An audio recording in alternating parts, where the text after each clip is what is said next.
ہم کو روک نہ پائے گی جو حق کی راہ میں آئے گی، دیوار گرا دی جائے گی۔ ہم کو روک نہ پائے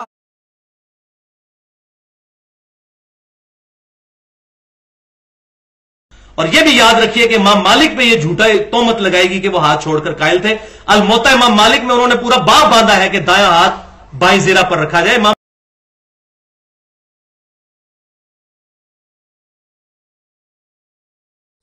اور اتنے کوڑے لگوائے کہ ان کے یہ شولڈر ٹوٹ گئے، یعنی وہ اپنی تہمت بھی نہیں باندھ سکتے تھے، اس لیے وہ ہاتھ چھوڑ کے نماز پڑھتے تھے۔ ویسے تو جائز ہے ہاتھ چھوڑ کے، میں نے بتایا کہ عبداللہ ابن زبیر سے اور یہ بھی یاد رکھیے کہ امام مالک پہ یہ جھوٹا تہمت لگائے گی کہ وہ ہاتھ چھوڑ کر قائل تھے، اس لیے وہ ہاتھ چھوڑ کے نماز پڑھتے تھے۔ اور یہ بھی یاد رکھیے کہ امام مالک پہ یہ جھوٹا تہمت لگائے گی کہ وہ ہاتھ چھوڑ کر قائل تھے، اس لیے وہ ہاتھ چھوڑ کے نماز پڑھتے تھے۔